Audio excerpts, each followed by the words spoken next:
Hey everyone, welcome to a new but hopefully ongoing series called Lore Stories. Today we'll be going through Salem's Lot together to hopefully give you the full plot and also my thoughts along the way, so let's get into it. Our story starts with sort of a haunting prologue. A man and a boy cross the US in an old sedan, stopping in several states to work and make money while the man works on his novel. First Rhode Island, then Ohio, then finally California, where the man finishes the outline of his novel and gets an advance from his publisher before they cross the border, the boy and the man together, into Mexico and make their permanent residence in a small village called Los Zapatos, which I think I'm saying that right. Along the way, the man keeps purchasing new editions of a newspaper out of Portland, Maine, and even when they settle in Mexico, he still makes the 40-mile trip every week to get a copy of it. The boy, though, refuses to read the paper and most of the time won't even look at it. The man and the boy attend Mass at a local Catholic church a few times a week, and eventually the boy states his intentions to the man to join the priesthood. A few days later, the boy comes to the man with a copy of the paper that the man always gets, with the headline reading, Ghost Town in Maine. The boy is frightened by this, and the man is as well. I know that this prologue is a little bit confusing because I keep saying the boy and the man, and I'm saying the boy and the man a lot, but I promise that when we actually find out what this prologue is about, it is pretty cool, and it becomes more compelling, but right now we just got to get some world building out of the way. Reading an excerpt of the article, we know that it is about a town called Jerusalem's Lot in Maine, often called Salem's Lot by the locals. The weird thing about this, and I'm a little bit confused about this, so maybe someone can clarify in the comments, is that Salem's Lot has an apostrophe in front of it, in my mind, meaning that it's like a shorter version of Jerusalem's Lot, which would mean it would be pronounced like Salem's Lot or Salem's Lot or something, but that sounds really awkward, so I'm just going to call it Salem's Lot for this video, but let me know if that is incorrect. Continuing on, the article tells us about the town and that it is a ghost town. Although these are very common in the American Midwest due to the prevalence of mining towns, especially in the 17 and 1800s, that were often abandoned after the gold or the silver ran out, this one is different. Why is it different? Because this wasn't a mining town that was just abandoned when the silver and gold ran out. This town was just abandoned seemingly at a moment's notice by almost all of its residents. There are tables in the houses that are set for dinner. There are sheets turned down like people are about to go to bed. Even in the shops, they're still stocked and there's money in the cash register. So whatever happened in this town, people left it seemingly at a moment's notice, and people really don't know why. The residents that they have tracked down are unwilling to talk about what happened in Salem's Lot, or are unaware really of what motivated them to leave Salem's Lot in the first place, which is pretty odd to the people reporting on the story, especially with how small the town is. The population of this town is very tiny, and the only real thing that's happened there before this was a fire in 1951 that was kind of notorious for being one of the state's largest forest fires in history. But a few days after reading this article, the boy tells the man of his intentions to join the priesthood. He's taken into the priesthood and performs his first confession, which the local priest is so alarmed by that he asks the man to come to his house to discuss it. The priest asks the man if what the boy told him is true. The man confirms that it in fact is. He also asks the man if the boy is his son, and the man confirms that he is not. A week later, the man wakes up in a sweat from a nightmare and tells the boy he is going back and asks the boy if he will go with him. The boy agrees, and they head back to Salem's Lot as our prologue ends. I've seen prologues like this before in fantasy novels where it's very vague and we don't really know who the characters are, and we're going to flash back as soon as we get out of the prologue if you haven't guessed that. But there's something about this one that feels really different. There's so many questions that this introduces that are really interesting. not only who is the man and who is the boy, but what were they running from when they left? And why are they going back to Salem's Lot if whatever it is that convinced them to leave also convinced the whole town to just abandon their homes? So I think that it provides a lot of interesting questions, all of which are obviously going to get answered in the story. But I don't think that it's a spoiler to say that this is one of the prologues that you think about during the entire story and kind of reflect back on how it's connected. We flash back in time, and now it's September 1975, and we're with one of our main characters, Ben Mears. Ben is a writer with 2 semi-successful novels under his belt and is headed back to a town where he spent a few years in his formative childhood, and you might have guessed that town is Jerusalem's Lot. We learn 2 important things about Ben almost immediately. One, he was in some kind of motorcycle accident around 2 years ago where his wife Miranda was either injured or killed. And 2, he has some kind of history with a place in town called the Marston House. Ben hasn't been here since he was a kid, and since it's kind of a touristy town, he has expected it to change a lot in the years between, but it is exactly as he remembers it. He stops to take a minute to look at the Marston House, which is up on a hill kind of on the edge of town, and he's tempted to go up there and go in the house and walk in.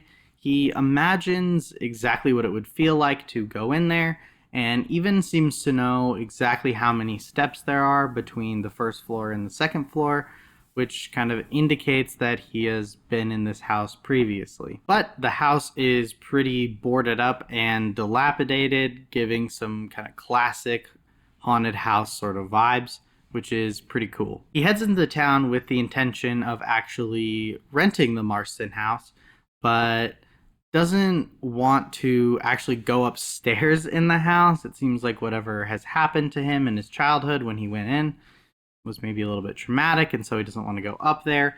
But he is kind of already thinking about ways he could make it work by just converting the living room into sort of a bedroom, and then obviously the kitchen is downstairs as well. We continue into town where we find Ben walking through the park when he notices a pretty woman eyeing him. She looks sort of startled when she sees him, and when he approaches her, we find out that she recognizes him from the back cover of his books, one of which she is currently reading. We learn that her name is Susan, and these two hit it off pretty quickly and head off to get an ice cream soda, which I'm assuming is some sort of 1970s type thing, like a root beer float, but maybe with other kinds of soda that you can add instead of root beer, but I'm not totally sure. I'm not 100% sure the ages of Ben and Susan.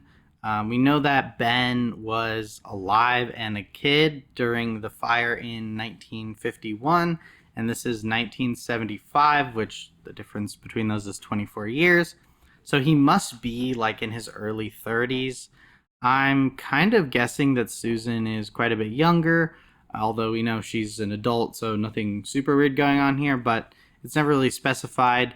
But I kind of think she's younger because she's sort of got this classic small town desire to leave and go to the big city. She's an artist, so she kind of fits that stereotypical archetype of small town artist that wants to make their way in the big city. But that makes me think she's a little bit younger than he is. We learn that Ben has spent 4 years in Jerusalem's Lot as a child and was living with his Aunt Cindy when the fire in 1951 happened and her house burned down, so he had to go back to living with his mother, who he was living away from because she was kind of having a nervous breakdown and struggling with her mental health.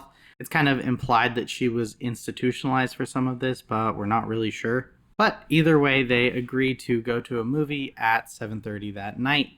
I really like this section of the book. This intro is really interesting. It's very like meet cute sort of romantic comedy, which I think is really different for a horror story. We'll talk about this sort of throughout the book, but one of the things that I really like about Salem's Lot is at least the original story, not so much the adaptations, at least some of them, But the original story really takes time to develop our characters. They have kind of their own lives going on at the beginning of this story, and we really get a lot of insight into what's going on with them, how their life is going. And we really take the time to develop a lot of minor characters in the town too, and to sort of fall in love with the town itself. Susan returns home after her date with Ben to tell her mom about Ben and how nice of a time she had with him. Her mother is immediately unhappy about this because she clearly has in mind that Susan is going to marry this guy Floyd, who she's been seeing for over a year. But Susan tells her mom that her and Floyd are not an item anymore, and her mother is pretty immediately upset by this. This is not the last time that we will see Susan and her mother fight about Ben in this story. It will be kind of a common occurrence. But her mom doesn't really like Ben and is pretty clear about it. They argue about it until Susan gets frustrated and heads up to her room to get ready for her date with Ben. Ben and Susan's movie date goes well. They continue to hit it off, and we're clearly at the beginning of a love story here. Apparently, we find out that someone has bought the Marston house recently, which is why Ben isn't staying there, so he's going to have to find somewhere else to stay while he's in town. Both of them are kind of appalled by this because the house itself has a history of violence associated with it, which we're kind of about to find out the backstory to.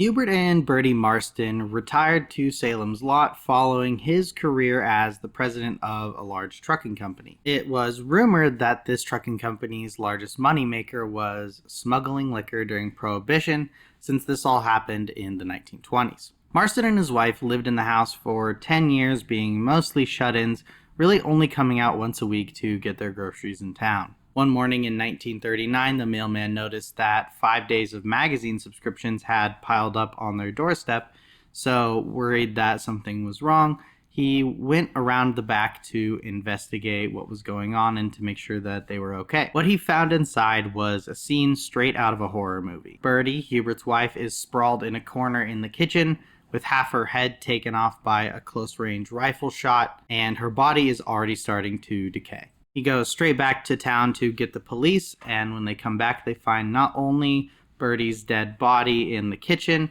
but also that the same rifle that killed her was booby-trapped to shoot anyone who opened the front door, so the mailman was pretty lucky that he went around the back. The police continue to search the house and soon find Hubert Marston upstairs, hanging by his neck, dead. But apparently the police and the mailman aren't the only people who have been inside the Marston house, as Ben tells us a tale about when he went in there on a dare as part of a hazing ritual by some other boys in town. He swears to this day that when he went upstairs and creeped across the upstairs floor and opened the bedroom door, he saw Hubert Marston hanging there still with his eyes looking at him. Susan doesn't really seem like she believes him, but is still pretty shaken up by the story. They go to Eva's boarding house, have their first kiss, and after parting ways, both notice that the light at the top of the hill in the Marston house is on at night. At this point in the book, I wasn't really sure about the story and if I was going to like it.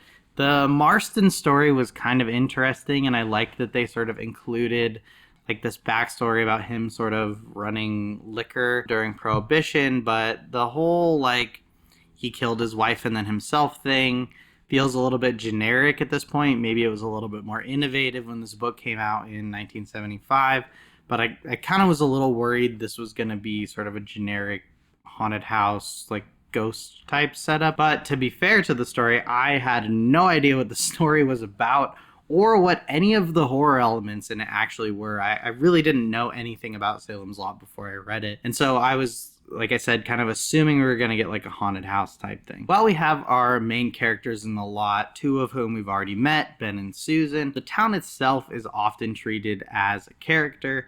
I haven't read a ton of Stephen King, but from what I've heard about other people talking about him, this is like a pretty common thing he does, and a lot of his books take place in small towns. This also means that there are a ton of minor characters in this story. One of the other Stephen King books I read, Under the Dome, was similar. So maybe this is also a common thing, but there are a lot of characters in this story that aren't absolutely central to the plot. If I actually took the time to go over all of these characters, it would probably add another 10 or 15 characters to the video, which I think would make it a little bit confusing if someone hasn't read the book before. And also, it would make this video even longer than it already is, which I'm assuming while filming this that it is going to be pretty long already. So because of that, I'm going to forgo a lot of the background information that we get about the town and these people. There are a few minor characters that are really essential to the main plot, so they won't be cut out because we kind of need them for anything to make sense. But most of the other stuff I will forego talking about. Just know that if you do go read this book, or I haven't seen the longer adaptations, like there was a mini series and also like a 3-hour movie, I think, you might get some more of those minor characters, so just know that they exist, but I won't be talking about them a lot in this video. Speaking of characters, we're about to meet a bunch of them, so I'm just gonna kind of rattle off who these characters are and a little bit about them. This is also kind of how it goes down in the novel, so I'm not moving things around too much, but we're about to meet a bunch of characters. And the first character is going to be Mike. Mike is not what I would call a main character, but he is definitely extremely central to the plot of the story. He is the local graveyard keeper, and so not only maintains the graveyard, but digs the graves and also fills them in after the funerals, and just does everything necessary to make sure that the graveyards are taken care of. When he comes to work the morning after Ben and Susan's date, he sees that someone has killed one of the town residents' dogs and hung the dead body on the iron gate that opens into the graveyard. He is obviously horrified by this sight, even being someone who's very familiar with death as a graveyard keeper, decides that he won't bring it to the police because the man who owns the dog is probably still enjoying his day, unaware of it, and wants to give him a little bit of time to enjoy his day before he reports this to the police, and obviously the man is going to be pretty upset. Shortly after that, we meet Mark, who is an 11-year-old boy who is also pretty new in town, who is being eyed by the local schoolyard bully. The bully doesn't like Mark, probably for stereotypical reasons. It seems like he gets the right answers in math all the time, and he wears glasses.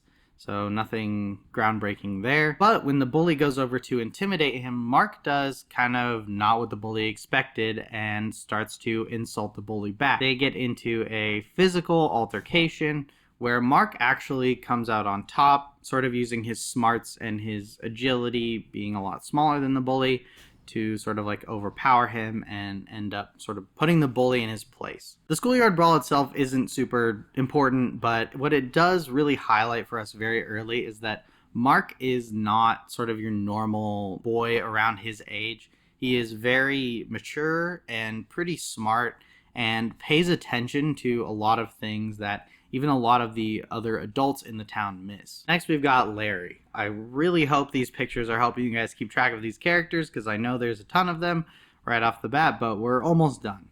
Larry is the local real estate agent. He sort of foresaw this boom that would be trailer parks, and so got ahead of it, purchasing a lot of land and then selling it in parcels, as well as the trailers themselves, and made himself very rich doing this. We get the idea pretty quick that Larry is not the most ethical businessman and is very concerned about money. So when a man walks into his office named R.T. Straker, who proposes a deal, he ends up taking it. The deal is very sketchy.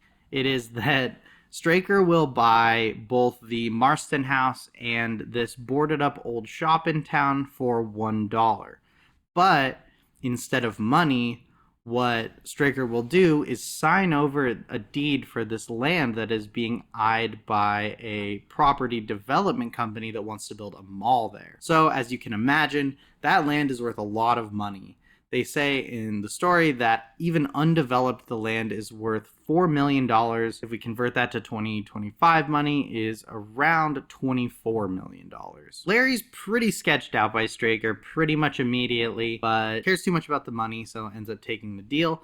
but before he can, there are two caveats. One, he can't tell anyone about this deal or that he has anything to do with the sale of the Marston house. Two, they're going to be renovating the Marston house, but they want their names off of all of the things having to do with the renovation. So Larry is going to have to be the one that procures all of the materials for them and also hires any labor they need as well. So Larry agrees to this really sketchy and kind of illegal sounding deal and finds out that the boarded up store is going to be turned into a local antique shop by Straker and his business partner Barlow. Next we meet Matt, a local high school English teacher who is well read as you can expect, but has that English teacher way of not being strict and being passionate about the material that he's teaching. He's your typical cool teacher who is well respected by the kids, and he likes rock and roll and thinks weed isn't that big of a deal, which it was sort of a much rarer opinion back in the 1970s when this book takes place. Not much really happens here with him besides him noticing that someone is now living in the Marston house, but I figured we'd introduce him here since that's when he introduced in the original story, and he's going to be very important and one of our main characters. Something that I think Matt as a character highlights maybe more than anyone else in this book is how lovable the characters are.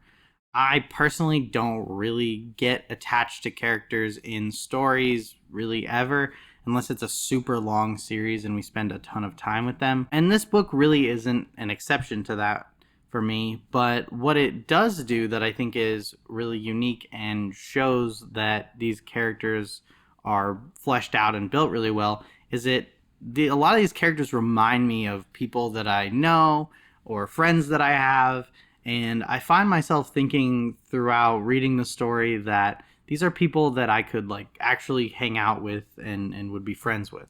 We jump back to Ben's side of the story where after a nice dinner with Susan's parents, where he gets along very well with her dad, but her mom still doesn't like him, we meet the Glicks. The Glick family is made up of a married couple and two young boys, Danny and Ralphie, who are headed over to hang out with Mark. They're headed through the woods, taking a shortcut to Mark's house, when they start to get the creeps, which is understandable considering they're in the woods and it's starting to get dark. Myself, I probably would have just gone the long way. As they continue on their way through the woods, they think they see someone following them, but brush it off as they're just freaked out because it's dark in the woods. Eventually, they get scared enough to take off on a run to get to Mark's house since they're pretty close, and Danny turns around to look and Ralphie is gone. Suddenly, Danny is enveloped by darkness and we cut away. Later that night, a dark figure stands in the cemetery and says some pretty freaky stuff while holding up the body of a child. "Oh, my father, favor me now, Lord of Flies, favor me now. Now I bring you spoiled meat and reeking flesh. I have made sacrifice for your favor. With my left hand I bring it. Make a sign for me on this ground, consecrated in your name. I wait for a sign to begin your work." When Danny and Ralph don't come home like they're supposed to, their mom calls Mark's house and is horrified to find out that they never arrived. But before they can head out, Danny returns, stumbling back into the house, dazed. He tells his parents that they had been heading through the woods and been trying to scare each other about ghosts and that they heard something behind them, but he can't remember anything after that. His parents are obviously both appalled and worried that A, Ralph is gone, and B, that Danny can't remember anything. But no matter how much they ask what happened or try to get it out of him, he just tells them he can't remember. The next morning is the beginning of a 5-day search for Ralphie, who has now disappeared. Police and the local townspeople, including Ben, comb the woods, and eventually they even drag the river, thinking that maybe somebody kidnapped him or killed him and dumped his body. But on the morning of the 5th day of the search, Danny collapses in the hallway of their house and has to be admitted to the hospital. They really can't figure out what's wrong with Danny initially, as he doesn't seem to have anything diagnosable, but there is definitely something wrong. On the other side of town, Larry receives a phone call from Mr. Straker, the proud new owner of the dilapidated Marston house. He tells Larry that he needs him to send a few guys down to the docks to pick up a shipment of furniture for both the house and also for the new furniture store that he's opening in town. The weird part of this is that Straker doesn't just want them to drop the furniture off. He also wants them to padlock not only the, back door of the furniture shop, but also he wants them to padlock like every entrance to the Marston house, which, because it's dilapidated, I can understand like wanting to lock it up, but this just seems a little bit odd to me. And especially going down to the docks late at night, the whole thing seems very sketchy and raises a lot of red flags. Besides this, Straker is super insistent and kind of intense when he's giving Larry these instructions. He's constantly asking him if he understands, and also telling him like these very specific instructions for locking up, all the different spots, including like all the doors for the Marston house. So it's just a very odd conversation and comes across as very sketchy. The workers do everything that they should, but they're a little weirded out and kind of have some conjecture about what might be in the boxes that they're picking up. Also, when they get to the Marston house, are absolutely terrified. Now, I think it's important to mention that these are obviously like contract workers. They're blue collar guys from a small town, which would kind of lead me to assume that they probably don't scare super easily. So them being terrified is a little bit out of character for, what we've learned about these two guys. But this is kind of a consistent thing in this story that we'll see throughout it, where when characters are around certain people or certain places, they start to get like this unnatural sense of fear that normally wouldn't maybe necessarily be usual for them. That being said, all of this is really the first big sign that something is going on with Straker that's a little off. When Larry is closing up that night, one of the workers who did the moving comes into his office and seems pretty shaken up. He tells Larry that he saw some clothes in the basement of the Marston house when they dropped off the furniture that he thought matched the description of what Ralphie was wearing when he disappeared. Larry's pretty cold about this and basically tells him like, well, are you sure they were clothes? What if they were just rags? Even if they were clothes, how sure are you that they are Ralphie's? And even if you're sure that they're Ralphie's, do you really want to go to all the effort of getting the police involved in this? Like, that's going to be a whole thing. And, the guy kind of catches on to what he's saying, which is basically like, just forget about this and move on and don't tell anyone about it. And some money changes hands and they kind of go their separate ways. A few days later, the search for Ralphie has been given up, and Ben, standing up from his typewriter, gets a knock on the door of his room. It's the local sheriff, Parkins, wanting to talk to him. And after a few pleasantries, Parkins asks him about his whereabouts for the time period that Ralphie disappeared. Now, Ben does not have an alibi here. We, as the reader, know he was at Susan's parents' house, but also, as Ben states, he came back to his room to work on his novel after that, and that would have been about the time when he was up there working on his novel that Ralphie disappeared, so he doesn't really have an alibi. Parkins, regardless of this, really believes him, even though he doesn't have an alibi, because he seems like he's not that type of guy, but he does feel like he has to check into him because people are suspicious. That's just kind of how small towns work, is what Parkins says. You're the outsider, and you come in here, and, this kid disappears pretty shortly after that, so people are going to wonder if it's you. Ben understands, and they exchange pleasantries and kind of go their separate ways. The next place that Parkins goes is the new furniture store to talk to Straker. He really doesn't get much out of Straker, besides the fact that Straker has this business partner named Barlow, who Straker says is in Europe on a buying trip. Parkins is definitely a little bit suspicious and is asking some questions about him and Barlow and kind of who they are and where they're from. But really, there's nothing substantial here, so he kind of moves on. But when Parkins gets back to the sheriff's office, he calls up the FBI and asks for a background check on Ben, Straker, and Barlow to see if there's anything in their past that might indicate that this was them. I personally, when I was reading this part, thought it was pretty suspicious that Straker hadn't heard of Ralphie disappearing. I mean, this is a small town and people talk, and we know that he has already kind of met some of the people in town, so it's sort of weird that he wouldn't have heard of a child disappearing. Like, that would be big news in a town this small. Also, when it comes to Parkins, I was kind of impressed with him in this scene. Before this, we really get the impression that he's kind of this small town cop who doesn't really do much and doesn't really work that hard and kind of just sits around a lot. But we kind of get an inkling here that he pays a lot more attention than he initially lets on. And he's pretty good at putting together, what's happening, and has a pretty good like judge of character about who people are as well. I don't know if like your regular local sheriff can call up the FBI and ask for a background check, but it definitely gave me the impression that Parkins is somewhat connected, at least in the police world, and kind of knows a little bit more than he's letting on. We get a copy of Danny's medical record here that shows that his red cell count is below 45%, which is significantly lower than the last test where it was at 86%.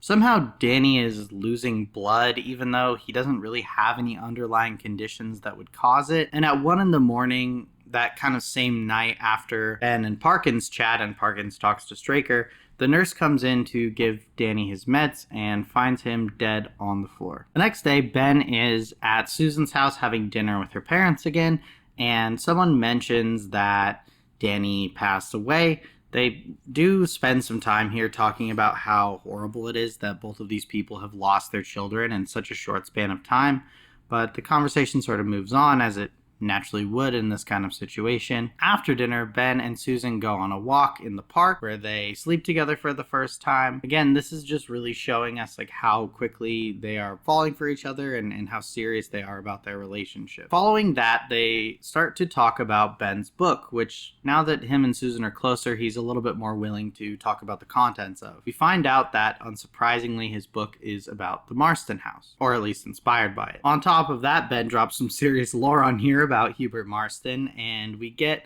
a little bit more background to the story that we heard earlier.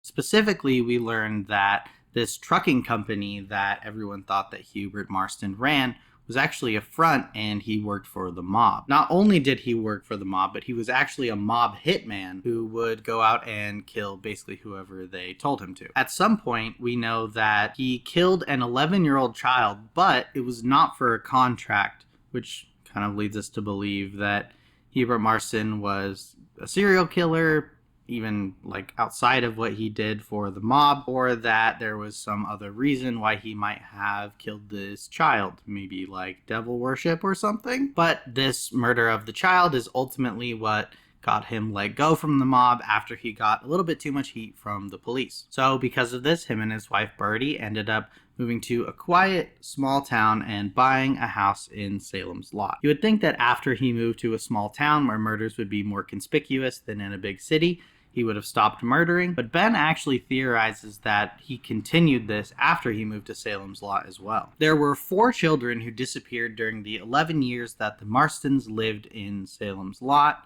This isn't an unusually high amount, but what does make Ben suspicious is that these bodies were never found. Ben continues to talk about his thoughts on kind of the Marston house and evil, and that he has this idea that evil is almost like this ethereal thing, but that it is real, and after someone dies, it can stay where they were, follow other people, or so he kind of believes in like possessions and the fact that not only people can be evil, but places can be evil as well. He even says that he kind of thinks of the Marston house as potentially sort of like an evil battery that can sort of hold on to that evil, and that maybe someone else moved in and maybe they aren't behind it, but that evil might have kind of latched onto them through the form of possession or just kind of proximity. After he drops Susan back off at her house, he heads to the local bar Dell's to grab a beer, where he runs into the handyman at the boarding house where he is staying, who he actually knows from his childhood. The man's name is Weasel, and there's really nothing too important that comes out of the conversation between them, but what is important about this conversation is this is where Ben meets Matt for the first time. In case you forgot, Matt is the local English teacher at the high school that we talked about earlier. As you can imagine, Ben and Matt have a lot to talk about because Ben is a writer and Matt is an English teacher, so they have a lot in common.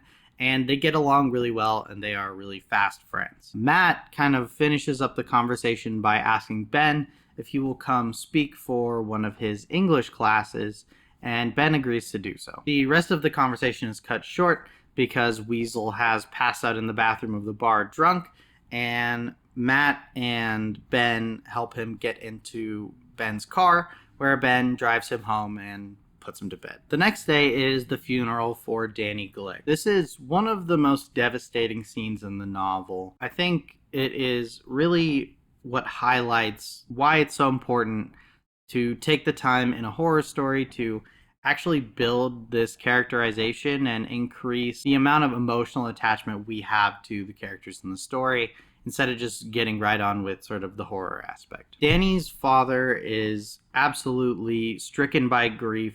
His mother is crying and obviously very upset and kind of expressing her grief in a different way. But Danny's father ends up jumping down into the coffin and basically begging Danny to come out, telling him that it's not funny and this isn't a funny joke, and that he just wants to be able to go back to normal now. It's really, like I said, devastating to see them go through this in this context. I mean, it's very understandable why they are, since they've really lost 2 children in the last week, but it's a tough scene to read for sure. I wanted to also take a second to talk about kind of more about why I think it's so important that this characterization happens in horror stories, and I think it's one of the things that really differentiates a good horror story from a bad horror story is whether we care about the characters. I think that in most horror stories, not all of them, but as soon as this horror element is introduced, whether that's ghosts or aliens or whatever, zombies, a lot of the time we don't feel as much empathy for the people who are dying.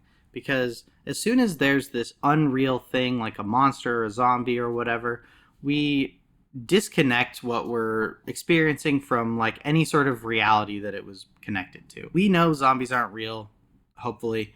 And, so when we see a zombie in a movie or read about them in a book, we know that this is now not a real story that we can relate to. But in stories like Salem's Lot, or I even think of things like Walking Dead, where characterization is super important and the priority of the story is not just the horror, but also building characters that we care about, we can maintain more of that empathy over the course of the story. Because this monster that we're very disconnected from in any sort of real sense is not just killing random people, they're killing characters that we care about, which I think, again, is what differentiates a great horror story from like just an okay one. While this funeral is going on, the gravedigger, Mike, who we met earlier, is off eating his lunch in the woods, and when he walks past a gravestone that is knocked over, he picks it up to take a look at it, and it is the gravestone of none other than Hubert Marston. The priest that is performing the sermon for this funeral is the local Catholic priest, Father Callahan. Similar to when we met Mark and Matt, sorry about all the M names, I know they're confusing, we don't find out much about him here, except that he has a drinking problem, which add him to the list. There's so many people in this town that have drinking problems,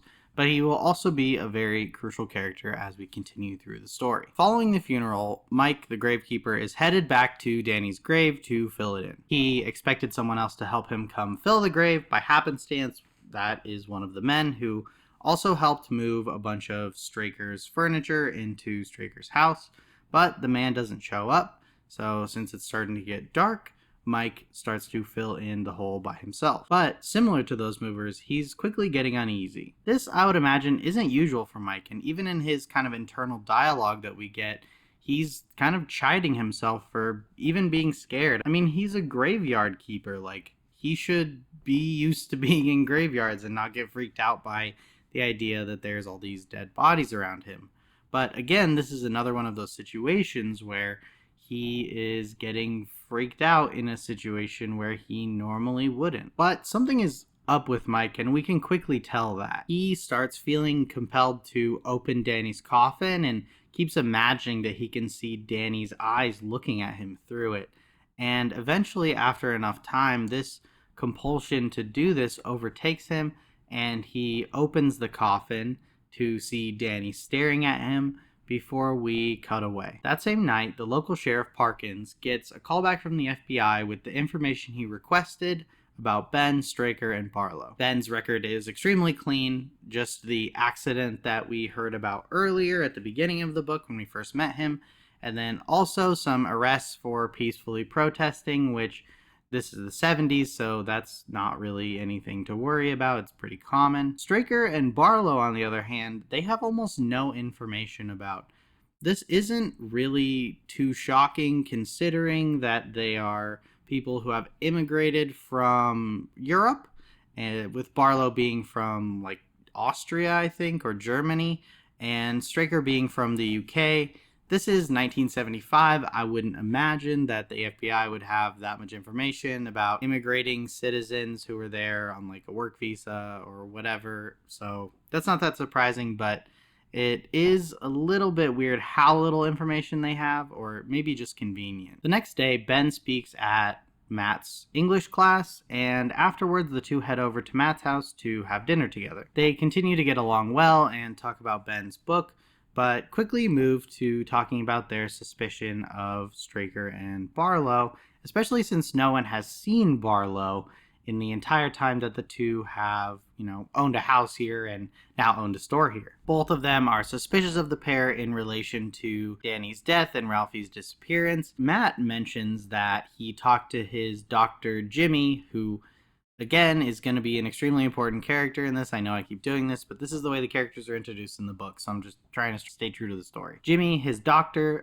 who told Matt that Danny had been extremely anemic, but had been recovering, and they had been just about ready to let him go that day when they found him dead on the floor of his hospital room. Both of them wanting to keep these suspicions to themselves, and similarly keep the topic of Ben's book to themselves, agree to not tell anyone about their suspicions until they have more evidence, and so plan to, with Susan, go up and talk to Straker and possibly Barlow if he's at the Marston house the next day. After this, the conversation ends shortly, and Matt heads off to Dell's bar to have a beer. When Matt gets to the bar, he sees Mike, the graveyard keeper, sitting there in one of the booths by himself, and Mike doesn't look so good, so Matt goes over there to talk to him to see what's up. Something I should mention about Matt that comes up frequently in the story, but will only come up I think this once in this video, is that because he is an English teacher, he knows a lot of the residents of the town. He is quite a bit older than most of our other main characters, and so really taught all of them in school, and so knows will make quips about how they were in English class when they were in high school. But that's also how he knows Mike, because Mike graduated high school, and so Matt taught him. He starts to wonder if Matt's maybe on drugs. He looks very pale and pasty, and he has huge bags under his eyes. And when Matt asks him about this, Mike says no, he's not on drugs, but he really hasn't been feeling good lately. He's been feeling sick. He's been sleeping during the days and up all night. His sleep schedule is kind of flipped, and it really all has been since he fell asleep in the graveyard one night. We as the audience know that Mike didn't just fall asleep in the graveyard, but that is his recollection of the events. Mike continues saying that he's been feeling worse every day without fail. Matt tries to get more of the story out of him, kind of feeling like maybe there's more to this than Mike is letting on. So he asks him, and Mike basically says he doesn't really remember much. He remembers this really sweet singing, and then a feeling kind of like drowning but pleasant, which sounds still horrible, by the way. He also mentions that he can't keep food down and that he keeps going to sleep and waking up to find the window open, even though he's really sure that he closed it before he went to sleep. Mike seems pretty distressed at this downturn in his health, and so Matt offers to let him stay at his house, and then they can go see Jimmy, his doctor, in the morning. Now, whether or not you've seen this movie or read this book, you might have figured out what's going on. I have dropped little hints, kind of the same way the book has, about sort of what's going on in the background and what the real aspect of horror is in this book. I'm embarrassed to admit that I was super confused at this point. I was really confused about what was causing people to be like sick, what that had to do with blood. Why were we shown the thing about Danny? Why did they mention that? How did he die? Where's Ralphie? Like, I really had not pieced together anything that was going on in this book at this point, which is not usual for me. Usually I can kind of figure out where stories are going, like especially by this point we're almost to like halfway through the book, but I really had no idea. So if you also have no idea what's going on yet, don't feel bad about it. There have been hints, but if you missed them, so did I. So yeah, we'll continue on, but I just wanted to mention that. Coming back to our story, Mike agrees to stay at Matt's house so he can feel more comfortable, and also so that him and Matt can go see Jimmy in the morning to figure out what's going on with him. But when they go to bed, Matt can't sleep. He's getting some of this unnatural terror that we've talked about with other characters, where there's really no logical reason to feel scared, but he does. But he kind of shoves it off. He thinks about calling Ben for a minute, but the phone in the boarding house that Ben is staying at is downstairs, and so if he calls, he'll wake up like everyone who's staying there, like the whole house, and he doesn't really have a logical reason to feel scared, so he just kind of ignores it. As he's laying there going over kind of the details of, Ralphie's disappearance and Danny's death, he hears a sound from Mike's room. When he sits up to listen, he hears Mike say, "Come on in." And then he hears the window open. Matt is obviously terrified by this, as anyone would be. It's super creepy to hear someone just say that in the other room in your house in the middle of the night and then hear the window open. Next, he hears some sucking sounds, and then he hears the demonic sounding laugh of a child. We cut away from this, and we're at Ben's house now, where shortly after all of this happened, he gets a knock on his bedroom door. It's the proprietor of the boarding house, and she says there's someone downstairs on the phone for him. Ben is obviously worried immediately since it's the middle of the night and someone is calling asking for him, so he assumes that someone has died or something. And when he gets on the phone and it's Matt, he's a little bit surprised. Matt is breathing heavily and sounds really shaken up, and he asks Ben if he can come over to the house and he can explain what's going on, and also asks Ben to bring a crucifix if he has one. Ben arrives at the house a few minutes later, and all of Matt's lights are on, and when Matt answers the door, Ben can tell that he's not doing very well. Matt's face is super pale, and his eyes are really wide, almost like he's in shock. And they go in to sit at the kitchen table where Matt can kind of fill him in. Ben asks Matt what is wrong, and Matt tells him that there is a dead man upstairs in his guest room and that it is Mike. Matt tells Ben the whole story of everything that happened that night, with him going to the bar and then also seeing Mike and then them coming back here, and then also what he heard after he was laying in bed. And so Ben gets up to go make sure that Matt isn't losing his mind and that there is actually a body in the room and that Mike is actually dead and not just asleep. They open the door, and Matt observes that the window is open, even though he's sure he closed it before him and Mike went to bed. Mike is definitely dead, but still has a lot of color. If his pulse wasn't 0, they say they would think that he's still alive. Thankfully for me, at this point, the book kind of comes out and says it. The two men are downstairs at the kitchen table, and they are discussing whether there might be vampires in Salem's Lot. They're talking about if they should drive a stake through Mike's heart because he assumedly will come back as a vampire if they work, the way that the folklore says. But they run into kind of a snafu with that, which is if someone finds out, which it's pretty likely they will, because, Matt literally called the boarding house, and the proprietor of the boarding house knows that Ben came over here. And if Mike's disappeared, that's not going to be too hard to put together. And if they drive a stake through his heart, they're either going to think that they desecrated the body or that they just killed Mike flat out. The biggest question now is really whether Ben is going to believe Matt about this whole vampire thing. Ben kind of goes through the facts and decides that Matt really doesn't have a motive to kill Mike, which kind of leads him more in the direction of vampires. He also thinks about it and realizes that he can't really think of a way that Matt could have killed Mike without leaving any marks or poisoning him. And Matt says, what if I poisoned him? And Ben kind of says, well, Then it would show up in the coroner's report, and that wouldn't really get you very far, so that doesn't really make sense either. To Matt's credit, he seems like he barely even believes what happened himself, so he's kind of a little bit skeptical on his own as well. Ben is not sure really still about the vampires thing. He believes that Matt didn't kill him and that something is going on, but obviously vampires is a little bit of a jump for anyone who doesn't believe in them or is like a sane human being, so he's still pretty skeptical. Ben decides to take kind of a scientific theory approach to the whole thing and just assume that, he doesn't know if this is true. So sort of let the machinery take over is what he says.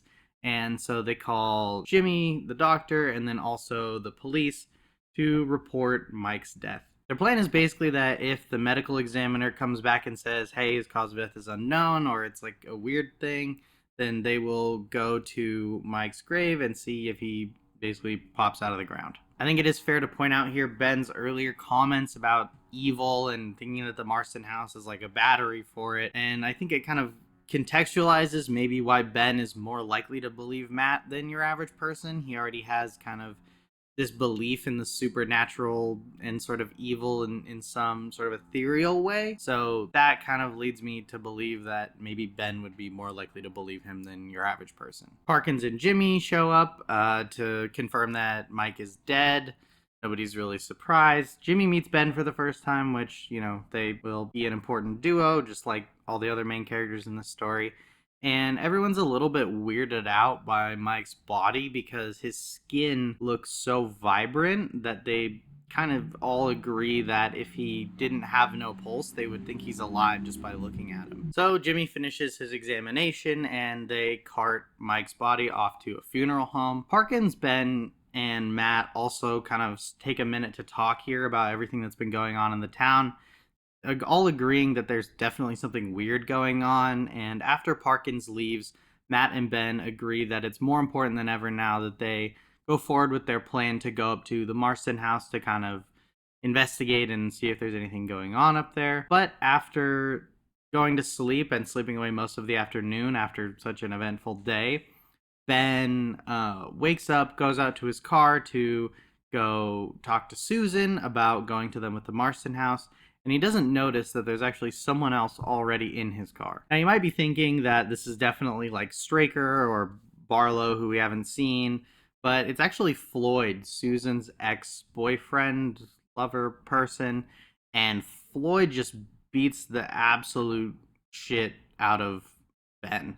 We cut away, but basically we know that Ben got knocked out by Floyd. We cut over to Susan, and she learns from her mother that Mike died at Matt's house the night before, and this just makes her mother even more suspicious of Ben, since the word around town is that Ben was also there and kind of involved. They get into a pretty heated argument about Ben here again, and Susan ends up slapping her mom because she says some pretty not nice things to Susan. She tells Susan that Floyd came to talk to her and confessed his love for Susan to her mother, and also basically talked about how like broken up he was that she's with Ben now. Honestly, I don't really blame Susan for being put off by this. This is weird energy. I know this is the 1970s, and maybe like talking to someone's parents about how you feel about them, even when that person doesn't reciprocate, maybe was more normalized back then.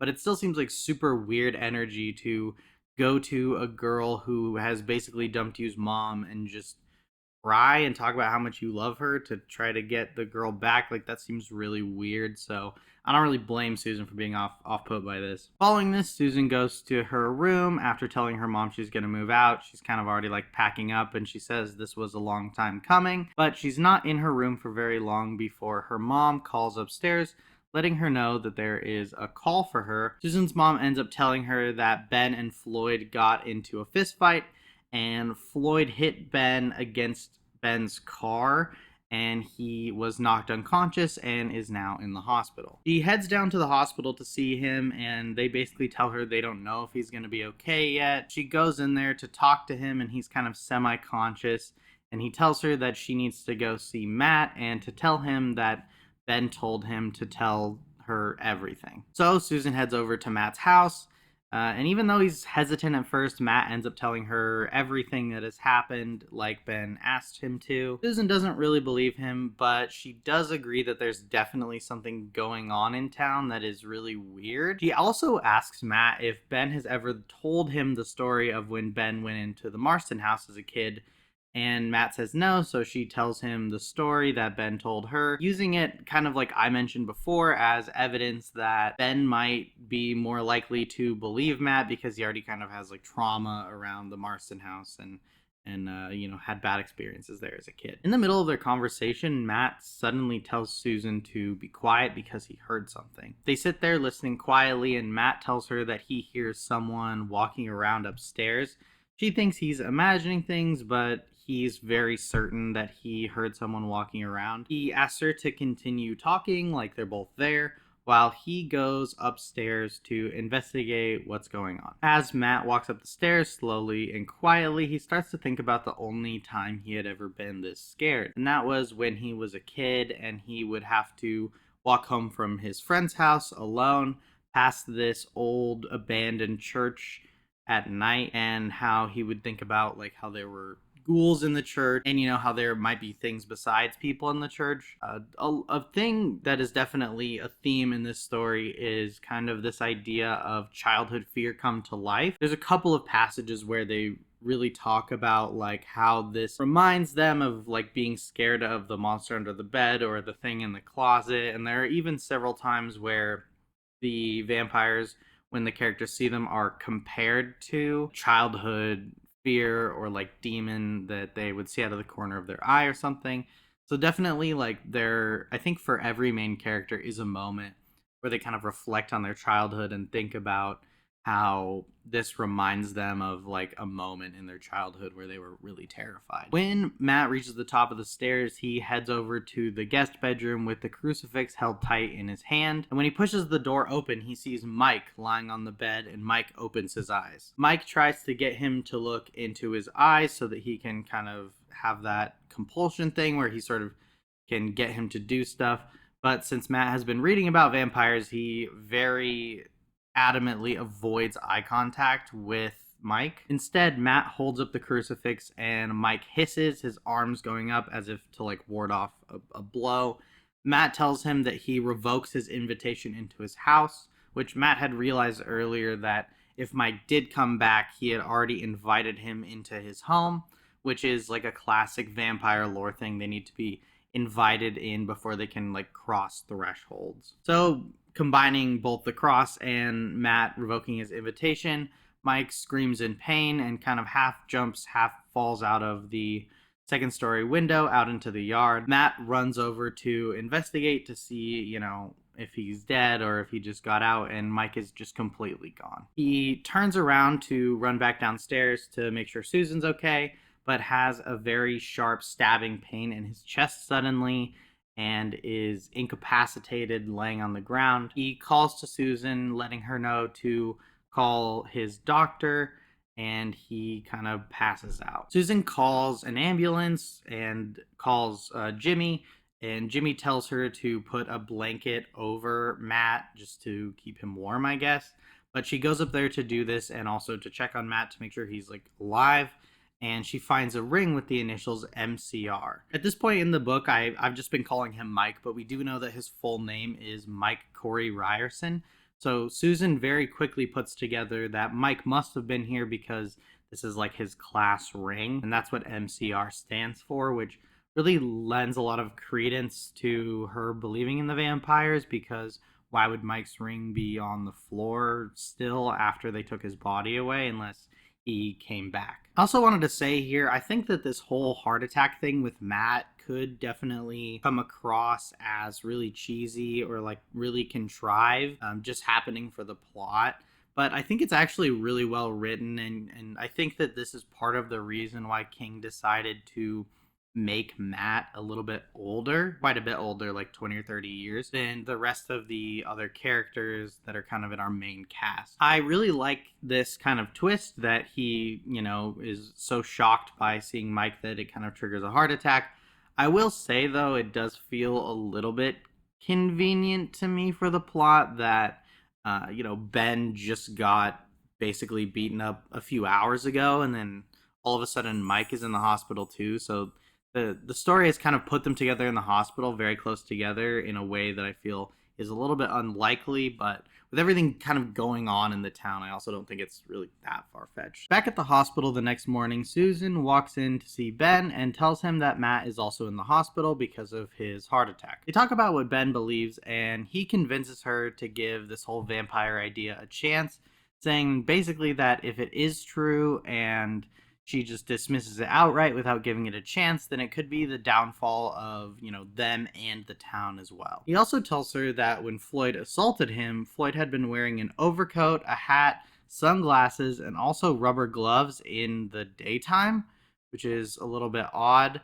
And Ben kind of alludes to the fact that maybe this was because he didn't want the sun shining on him. In the evening, Susan calls Ben's hospital room to tell him that Floyd is dead. He died in the holding cell in the police station where he had been put after he had assaulted Ben. She also updates him that there is a baby in town that died, and the funeral home director and Mike's body are both missing. He convinces her to get a crucifix and tells her to meet him in the hospital tonight, and they can fill Matt in on the details. And then after that, he wants to talk to Jimmy, even if he knows that is kind of risky because Jimmy might think that they're insane. We cut to Mark, who is in his room asleep when he hears a scratching noise. He turns his head and sees Danny Glick staring at him through the window. The voice whispers to him, "Let me in." And Mark is obviously immediately terrified, but he remembers everything that he read about vampires and knows not to look into his eyes, and also that he needs to be invited in to be able to enter the window. He drags his eyes away from Danny and starts to recite nursery rhymes to keep himself kind of occupied, so maybe he is less likely to give in to the vampire's compulsion. Even with that, he can still feel Danny's voice wearing down his will and starts looking around for maybe something that can help him. And his eyes catch on a small plastic cross that is part of like a little monster set that he has in his room. He grabs the little cross and invites Danny into his room, holding the cross in front of him. Danny advances on him and he lays the cross across Danny's neck. Danny screams in agony and half falls, half jumps out of the window, similar to the way Mike reacted, and disappears out into the night. Mark is probably my favorite character in Salem's Lot. He's such a badass kid and so smart and kind of actually ahead of the curve compared to even a lot of the other adults who have kind of figured out that there's vampires in the town. I know that kids kind of being smarter than adults think they are and sort of having to navigate these adult challenges on their own is a pretty common thing in Stephen King's work. Things like It, which I haven't read yet but am somewhat familiar with the story of, and Stand By Me, the movie adaptation of his story, The Body. Those are also examples of King's stories that are kind of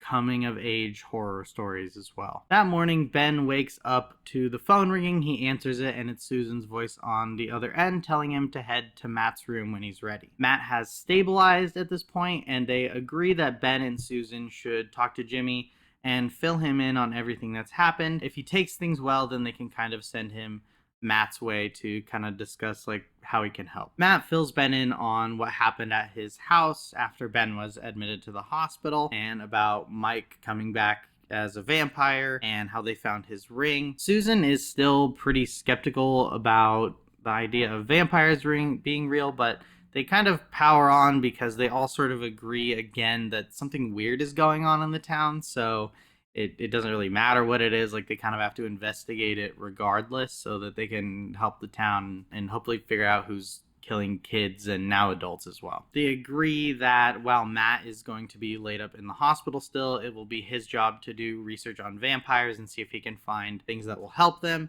And their goal with talking to Jimmy is to get him to dig up Danny's body to, one, see if it's still there, and two, to see if it is alive still, I guess, under the guise of medical examination, because doctors can exhume bodies if they have valid reasons. The ultimate goal of digging up Danny is this is kind of like we can conclusively prove whether it's actually vampires or not, because if his body is there and it's fine, then obviously vampires have nothing to do with it. While they're kind of discussing what they think is going on, Ben also points out that Straker is around all the time during the day. So if the vampires are real, Straker likely isn't one. He's likely, according to the lore that they've read, like the human servant of a vampire who kind of does his bidding when, vampires can't be out in the sun. The last thing they decide on is that, assuming all of this goes to plan, they'll also go see Father Callahan, the local Catholic priest, and get some holy water and wafers, aka the body of Christ. Jimmy enters to check on Matt at this point, and Ben gets him to agree to come by his room whenever he is done checking on Matt. So Jimmy comes into Ben's room, checks on his head, and they get to chatting. Before Ben can kind of get to the big story, Jimmy mentions that the body of a baby and Floyd disappeared from the morgue last night. Ben tells him that they think they might know something about what happened. Both him and Susan fill Jimmy in on the story so far, and Jimmy is actually surprisingly agreeable about this. It seems like the fact that Matt believes in it really goes a long way to convincing him. Jimmy kind of has like a monologue here about aspirin and about how it's like the most taken drug in the world, and that doctors don't really understand how it works. I kind of got this as this is why he's not totally throwing away the idea that vampires are real. He says that basically doctors don't understand how the brain works or what it even really is. I think maybe he's kind of alluding to consciousness and our lack of understanding of it, but I could be reaching a little bit on that. Either way, I think it's a pretty interesting way to look at their situation.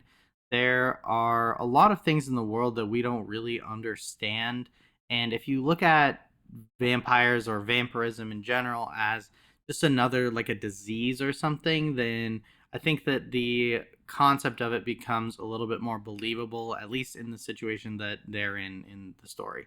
Jimmy agrees to help exhume Danny's body, but tells them that they have to talk to the Glick parents first to get their approval, and so Jimmy and Ben get in the car to head over to have an awkward conversation with the Glicks. When they arrive at the Glicks, Mr. Glick's car is in the driveway, but there's no activity in the house, and when they knock, they don't get an answer. So they walk across the street to talk to one of the Glick's neighbors, who gives them the bad news that Mrs. Glick died this morning, and Mr. Glick was taken to the hospital for shock, which this whole situation should sound a little bit familiar. They get back to the car, and Jimmy tells Ben that the funeral home director runs the funeral that Mrs. Glick was taken to, actually owes Jimmy a favor, and they could actually save themselves a lot of effort by not having to exhume Danny's body and just going down to the funeral home to watch Mrs. Glick's body to see if she comes back to life at night. While they're driving, Jimmy points out something that I thought was really interesting. Maybe this is a really common thing in sort of like vampire stories,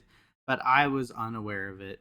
Here's what he says. "This is beginning to seem like a paranoid's dream," Jimmy said, "or a Gallahan Wilson cartoon.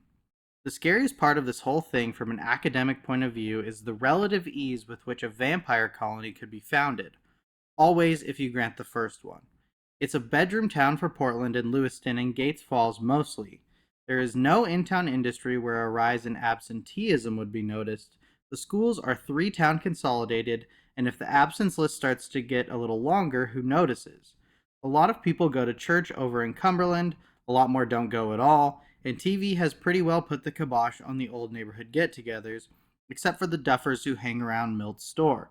All this could be going on with great effectiveness behind the scenes." So at least for me personally, this is the first part of the book where the severity of what is going on and how quickly it could get bad really actually hit home.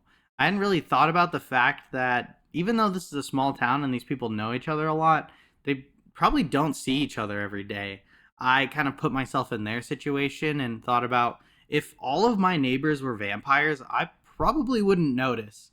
Like, I don't live in a giant city, and I know a couple of my neighbors, but if I didn't see them for 3 or 4 days, I probably wouldn't make a big note of it. I might kind of wonder where they're at, but assume they're like on vacation or something. Or, maybe they switch to the night shift. We don't really know what's going on in the people around us' lives very much. So all of this really could be taking place with great efficiency behind the scenes because these people might not know that everyone is being slowly turned into vampires, and especially if it's happening very quickly, This might all happen before anyone could really get a grip on what's going on. Also, just a heads up, this next part will be a little bit out of order from the original story.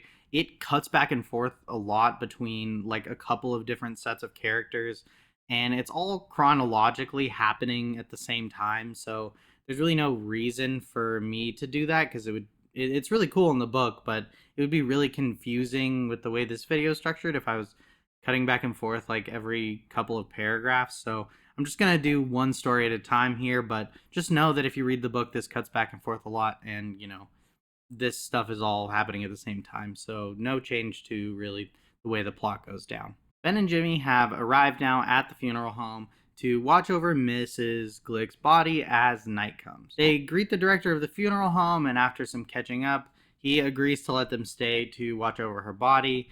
He doesn't really ask any questions, which is kind of surprising to me because this seems pretty weird, but he doesn't really seem to care either way. They go down to the basement where Mrs. Glick's body is laying on a slab and pull up some chairs to wait for nightfall. They also realize that they don't have a cross, and so they go into Jimmy's bag to find some tongue depressors and quickly tape them together, where Ben gives kind of like a makeshift blessing. But as Ben is finishing his blessing of their makeshift cross, they both start to notice that Mrs. Glick's body is moving under the sheet, and she says, Danny. Oh, Help! Danny, where are you? Her body sits up, and Ben brings up the cross, and it starts glowing the same way that Mark's cross did when Danny was in his room.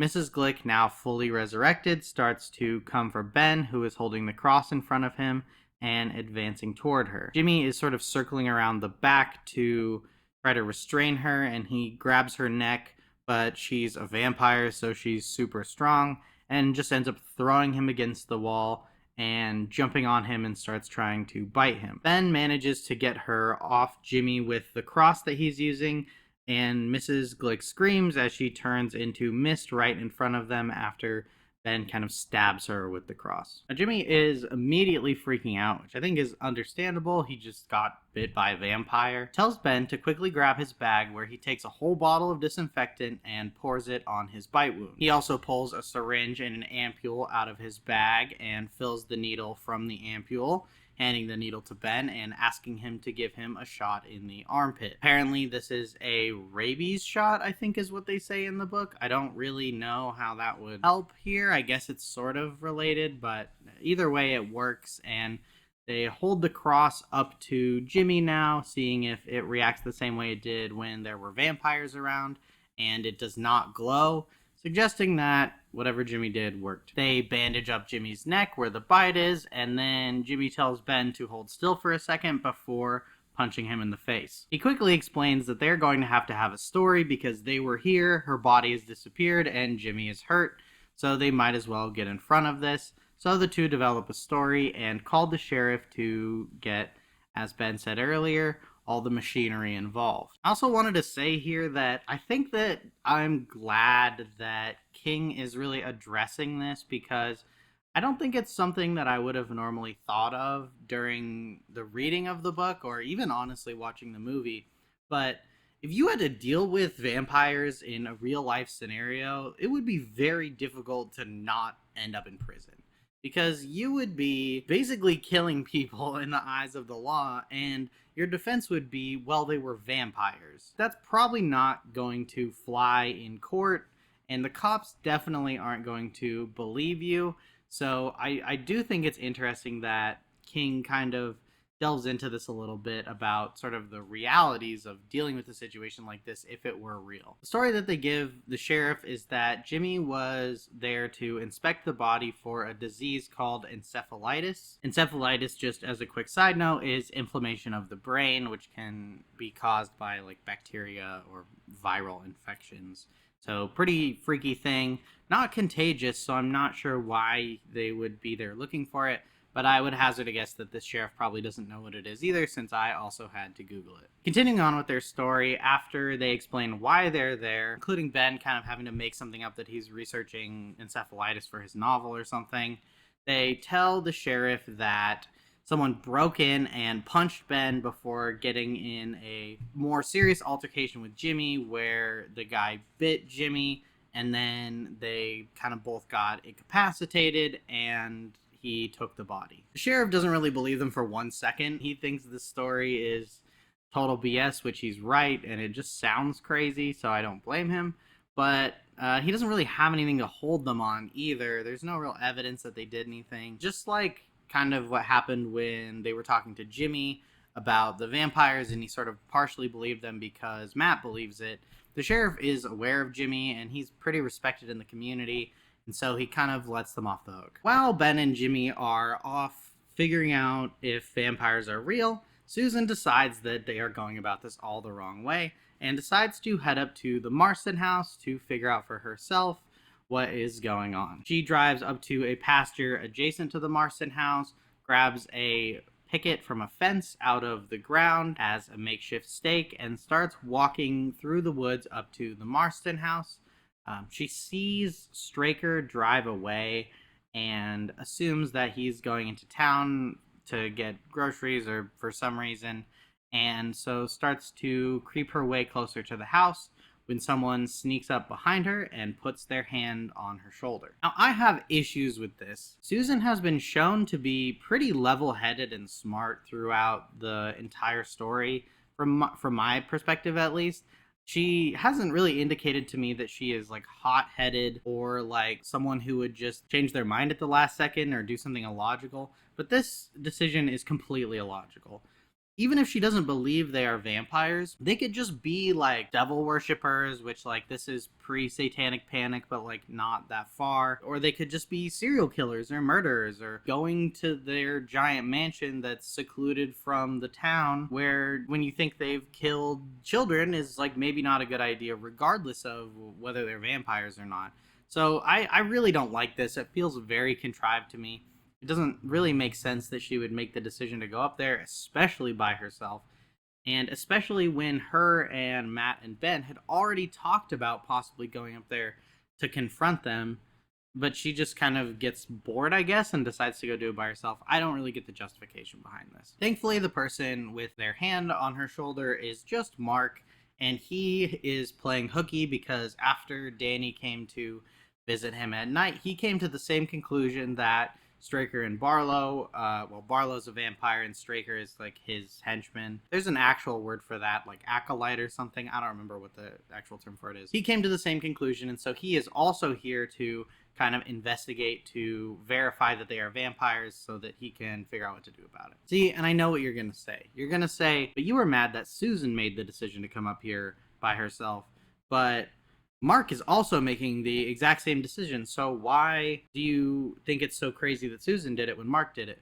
Mark is 11 years old. So, like, him deciding, like, hey, I don't trust adults to believe me that vampires are real, which is completely fair because they wouldn't. And he doesn't know anyone else knows. And he also is probably the town's foremost expert on vampires from the books that he reads and the comics that he reads, which he's really into like horror stuff. So he's going to come up here, verify it's true, and then figure out what to do.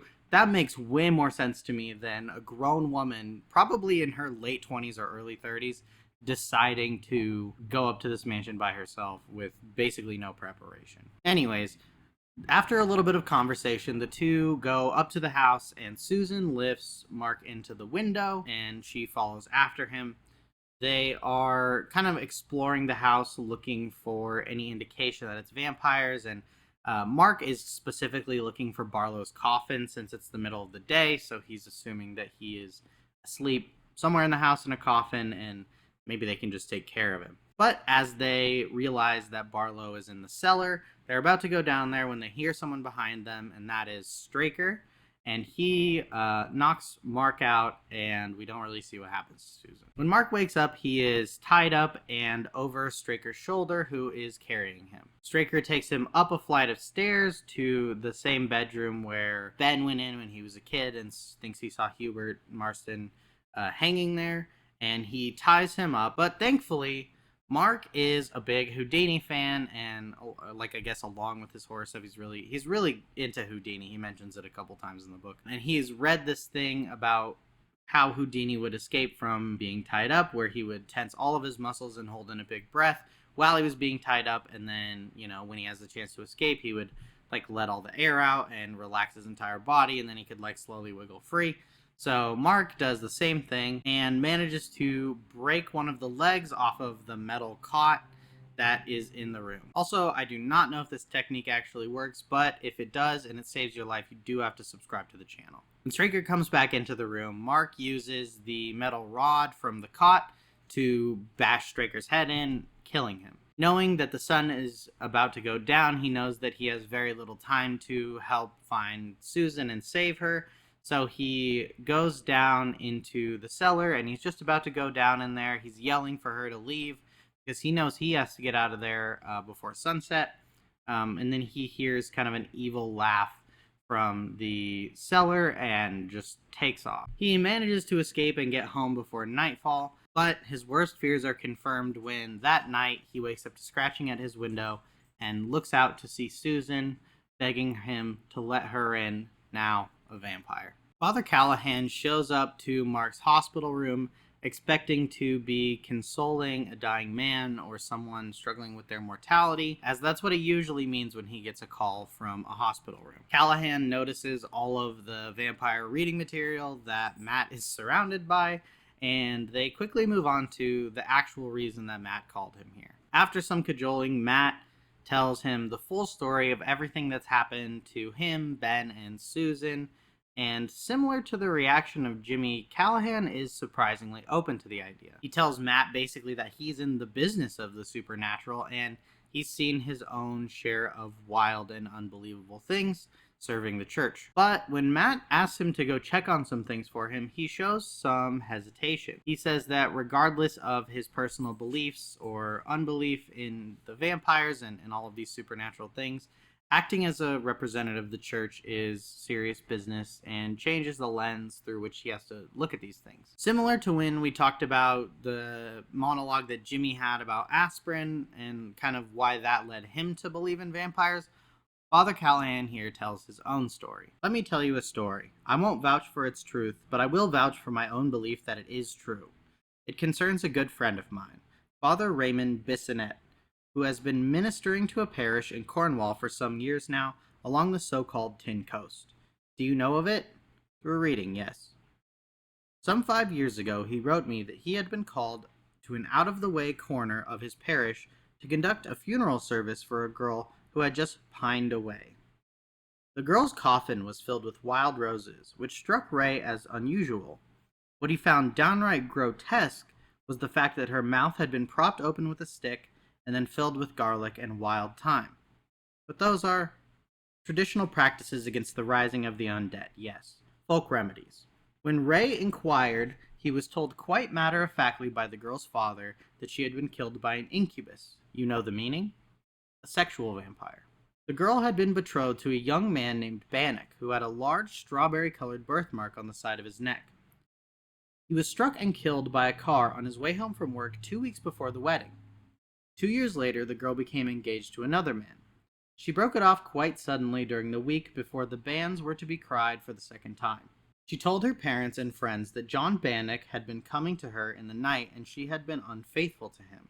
Her present lover, according to Ray, was more distressed by the thought that she might have become mentally unbalanced than the possibility of demon visitation.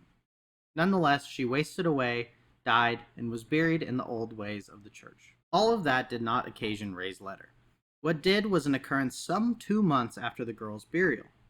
While he was on an early morning walk, Ray spied a young man standing by the girl's grave, a young man with a strawberry-colored birthmark on his neck. Nor is that the end of the story. He had gotten a Polaroid camera from his parents the Christmas before and had amused himself by snapping various views of the Cornish countryside. I have some of them at a picture album in the rectory. They're quite good. The camera was around his neck that morning, and he took several snaps of the young man. When he showed them around the village, the reaction was quite amazing. One old lady fell down in a faint, and the dead girl's mother began to pray in the street. But when Ray got up the next morning, the young man's figure had completely faded out of the pictures, and all that was left were several views of the local churchyard. I point this story out for 2 reasons. One, because I love any anecdote inside a story. I'm a huge world building fan, and story within a story is one of my favorite like world building tropes. I think they're so fun and so interesting. But also, I wanted to read this because this is the second person in a position of authority that they expected to push back against the idea that vampires are real, and it's also the second person that has not pushed back against them. I'm really not sure what the thematic message of this is. I genuinely thought about it for a while, but I do think it's an interesting choice on King's part to show that these people, like this, literally a priest and a doctor, two of the most important people in a small town community, were really not hesitant to believe their story. After some convincing from Matt, Father Callahan eventually agrees to help, but wants to go talk to Straker first to get his reaction and kind of feel the situation out. So they part ways, and Callahan returns to the church, fearing that Matt's story might be true. We pass into the nighttime, and the list of people who are turned over the course of the night is too long to list here. At this point, the heroes of our story are really just starting to get their act together, but to quote the book, no one pronounced Jerusalem's lot dead on the morning of October 6th. No one knew it was. Over the course of the night, almost every single minor character we've met along the way, excluding what I call the main five, Ben, Mark, Matt, Jimmy, and Callahan, have disappeared, died, or been turned. Including Susan, who I would also say makes a part of the Big Six. Ben comes downstairs the next morning to a surprise visitor, Mark. As hard as it is to imagine at this point in the story, these two have actually never met before. Mark quickly introduces himself before telling his story of yesterday about how he killed Straker and that Barlow has Susan. Ben clearly understanding the implication of this. Ben is obviously shocked, but Mark takes the lead and suggests that they go for a drive so they can talk. As they're talking, we find out that Ben is determined to head over to get revenge at the Marston house, but on the way, they run across Susan's car with the keys still in the ignition. After this discovery and the confirmation that Susan is now likely a vampire, they go to talk to Matt and Jimmy. When they arrive, Jimmy is already in Matt's room, and Mark catches them up on his side of the story from the previous day. Mark uses his newfound knowledge of vampires to fill them in on what happened to Ralphie Glick, and also why that dead dog was hanging from the gate yard fence post. I don't really fully understand this, but it has something to do with a black dog which has frost painted above its eyes, and that is supposed to scare off vampires. I'm not totally sure what the deal is with the black dog. But we do find out that Ralphie Glick was basically sacrificed because Straker had to do this to, I guess, like start the ritual of them taking over the town or something. Basically, he just had to sacrifice Ralphie to the devil, I guess. They make a game plan to get a steak, some holy water, do a Catholic confession, and go up to the Marston house to pound the steak into Susan's heart, then Barlow's, and then that's a done deal. Ben is obviously pretty gut-wrenched about the fact that Susan is a vampire now, and also the idea that he is going to have to be the one to do the staking. This has something to do with something Matt reads about it having to be like their husband who does it. If it's like, I don't know if it's like that's because she's a woman. They don't really explain too much, but basically Ben is going to have to do it because he's the closest thing she had to a husband. Also, I've skipped over a lot of this, but we really have watched them, Ben and Susan, fall in love throughout this novel. So it is pretty heartbreaking, the idea that he's going to have to be the one that takes care of her. They head over to the church, and Father Callahan is receptive to their wishes. So they go through all the necessary steps before the four of them, that is Ben, Mark, Father Callahan, and Jimmy, head over to get Barlow at the Marston house. They come to the Marston house and quickly realize that the front door is locked. See the thing about padlocks on all the doors earlier. So Father Callahan holds up his cross and blows the door off the hinges with like faith magic. This is like a weird thing that happens in this book, and I think it happens in some of King's books as well. I haven't read or watched it yet, but as I mentioned earlier, I kind of know the gist. And I think there's some odd magic type stuff in that story too. And I haven't read that, so I don't know if it works better in that book. But in this book, it feels so out of place to me. This is a fairly grounded horror story where there are vampires, and they even go like deep enough into the realism to start talking about like how they're gonna handle it when the cops show up after they kill a vampire. It just feels really odd that now, like, believing in God gives you, like, magical powers where you can blow the door off of hinges, like calling God down to like smite the door, I guess. I don't know. I find this very odd and it really took me out of the story. They go up to the room where Mark was held to see if Straker's body is still there to kind of confirm that he's dead so they don't have to worry about them. And they find him hung upside down and bled dry in the same place that Ben saw Hubert Marston's body when he was a kid. They go downstairs and enter the cellar searching for Barlow's coffin, but the first thing they find is a letter from Barlow. I'm not going to read the whole thing as it's pretty long, but basically it calls all of them out by name as the people who will be there. Calls out not only them being there, but also like the flaws that they have and some of the things that they are struggling with personally, and basically says he wishes he was there to greet them, but he's somewhere else. Your princess is in a different castle style, and they feel pretty discomforted by this, that he knows all of that. He also mentions that Susan is basically there, sitting there for them as a gift. This is obviously to discomfort Ben, who he knows is going to be the one to kill her, based on the weird vampire lore thing that Matt found.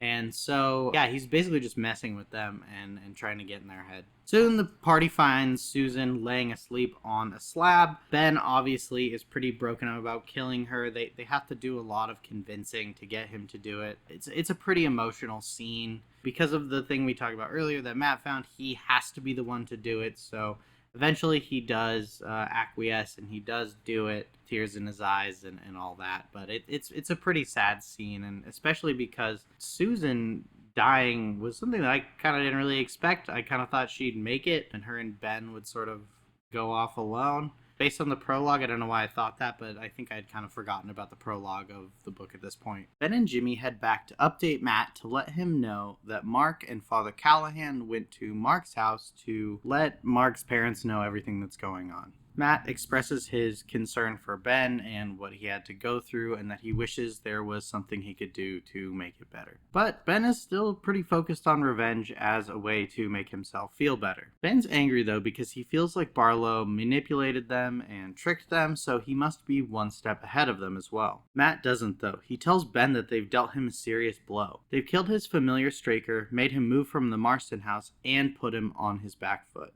He tells Ben, "You've driven him from his house, his chosen home. Jimmy said that Father Callahan sterilized the cellar with holy water and has sealed all the doors with the host. If he goes there again, he'll die, and he knows it. He got away, and where did he sleep today? In the trunk of a car? In the cellar of one of his victims? Perhaps in the basement of the old Methodist church in the marshes, which burned down in the fire of '51? Wherever it was, do you think he liked it or felt safe there? Tomorrow, you'll begin to hunt. Not just for Barlow, but for all the little fish. And there will be a great many little fish after tonight. Their hunger is never satisfied.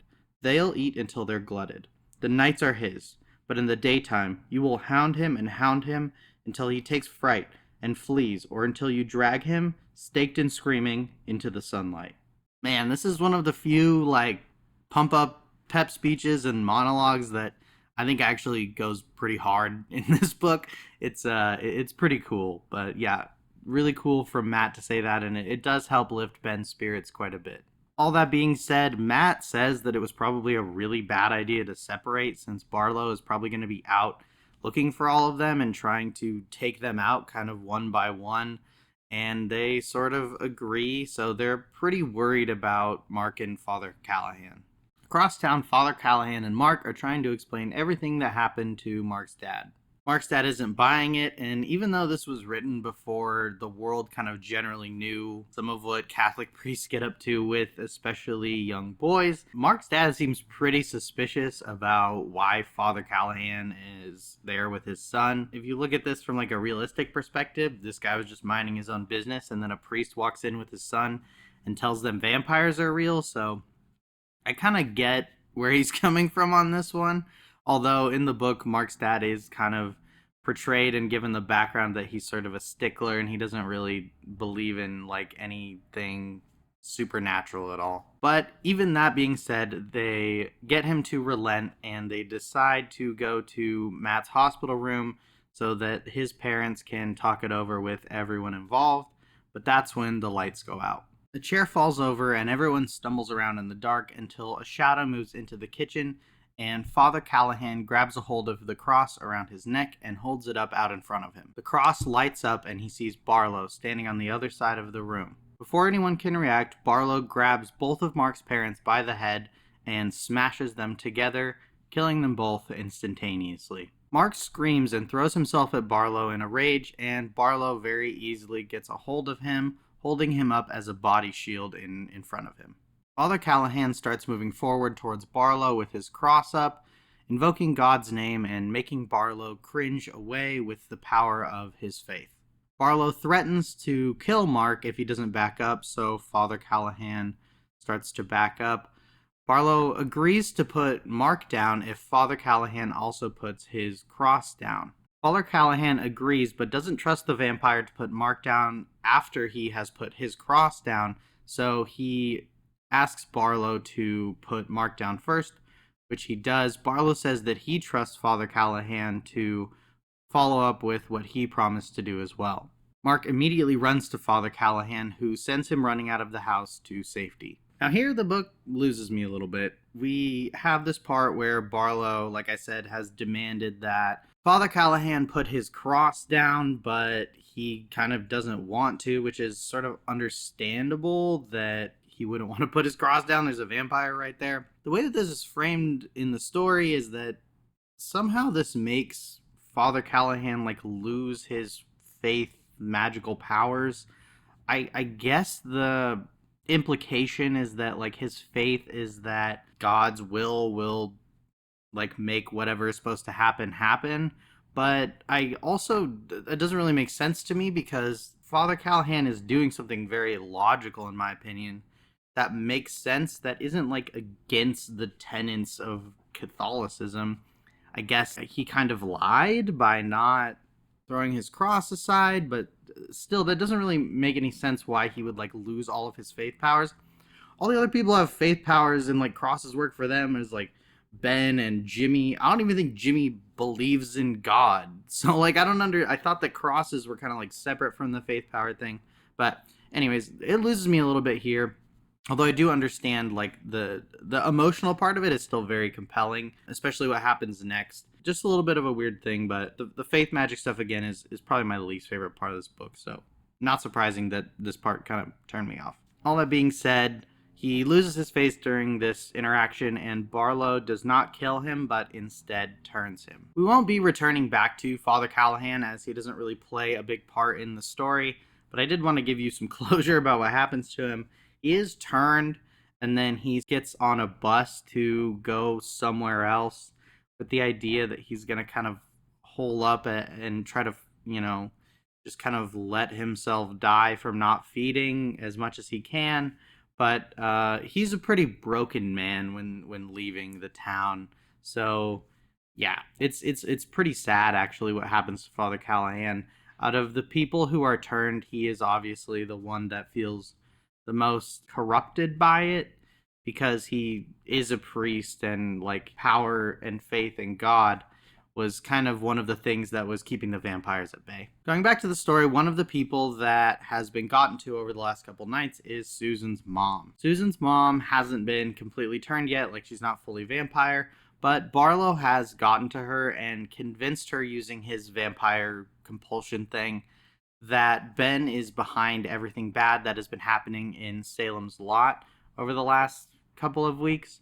She already didn't like Ben at all, so this is really just kind of playing on her existing dislike for him. That being said, she's on the way to the hospital with a loaded revolver and ready to shoot both Ben and Matt, who she thinks of as his accomplice. Thankfully, when she enters the hospital and threatens the nurse to take her to Ben's room, she is quickly dispatched by a random civilian who is there to check on his sister, who just had a baby. Hearing the commotion, Matt, Ben, and Jimmy hunker down in the hospital room until they hear someone coming who enters their room, so they grab a hold of him. Thankfully, it's just Mark, who is returning from his house. Mark tearfully fills them in on everything that happened with his parents and Father Callahan, and swears to kill Barlow to avenge his parents. Now we get to Matt's plan to save the town, which is an absolutely wild plan. Although I think that they're pretty desperate at this point because I think they're kind of starting to put together that a lot of the town has been turned.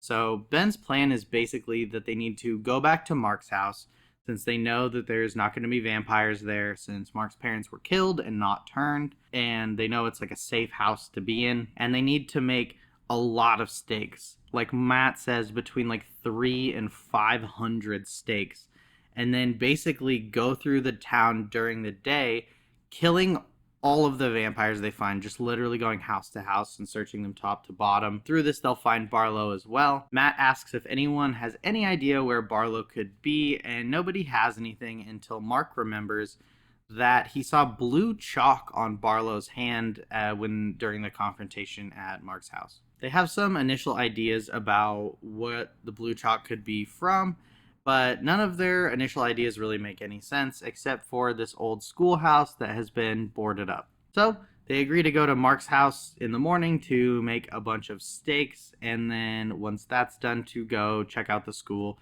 and see if they can take care of Barlow once and for all. The next morning, they do just that. As you can imagine, it's really difficult for Mark to go back to his house following what happened the previous day, and all of the stress of all of this is really starting to wear on him. He is just a kid at the end of the day, and in the last week or two, he's seen both his parents die, literally killed someone, and also seen one of his friends turned into a vampire. They go into the cellar of the house, and thankfully Mark's dad owns a lathe, which will be perfect for making steaks. They agree to split up against what Matt literally just told them before, and basically Jimmy and Mark are going to search the town and circle all the places on the map where they find vampires. The idea being that they kind of do some research to speed things up once they actually have the stakes made, but Ben will stay back at Mark's house and make the stakes by himself. Jimmy and Mark are going through a trailer park looking for vampires when Jimmy puts the pieces together about where he has heard of this blue chalk before. In the boarding house where Ben